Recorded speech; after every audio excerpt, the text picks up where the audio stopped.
here's my piece, and it's almost finished, and I've turned it sideways. This is the cast on, bottom edge, cast on, knit up this way, and this is the top border. I've turned it so it matches the orientation of the chart, and so you can see the points coming out like that as the chart.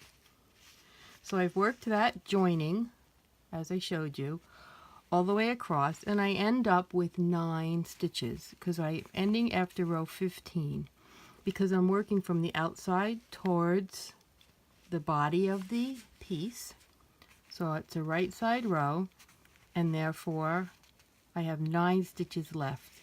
I'm not going to work that last row because I want to end up with my yarn right in the piece in the center here between this and then what was left on the other side. Now I've removed the marker there, and I'm just going to work the corner on this. You could leave the marker on if you want, but you don't really need it anymore because they're separate and it's kind of easy to tell.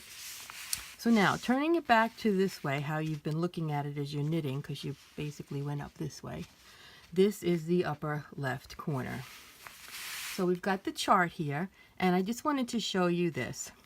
We've got the needles, and you're going to be knitting back and forth on these stitches only, and you have 12, and you're starting here at the bottom of the chart, and it's a weird chart because it starts with a 1 as a wrong side row, and that's because even though this is the right side of the whole piece, you're working away from the center. Remember, the border on this side was 1 row offset from the other side.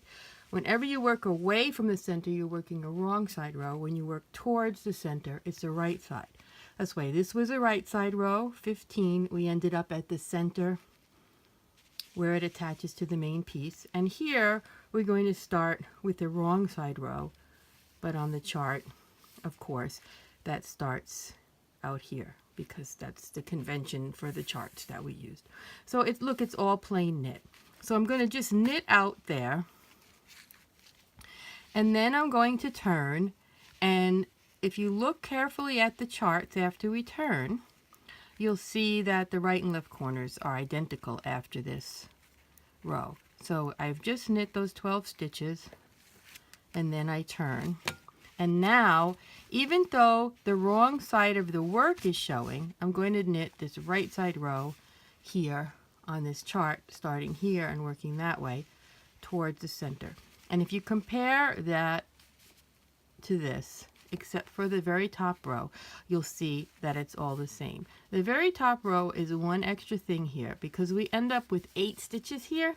We need 9 stitches to join it to that 9 stitches. When you finish this corner, you'll have 9 stitches here, 9 stitches there to graft them together. Now, just as the other corners, you'll be working back and forth only on the one part and ignoring the other part. Oops, I almost dropped the stitch off my needle.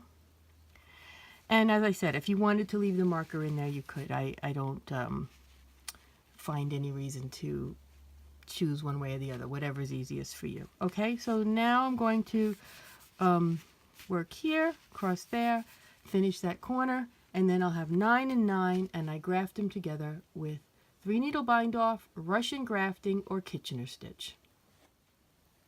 And here it is finished. I've got 9 stitches on this needle. My yarn's right where they join, 9 stitches on that needle.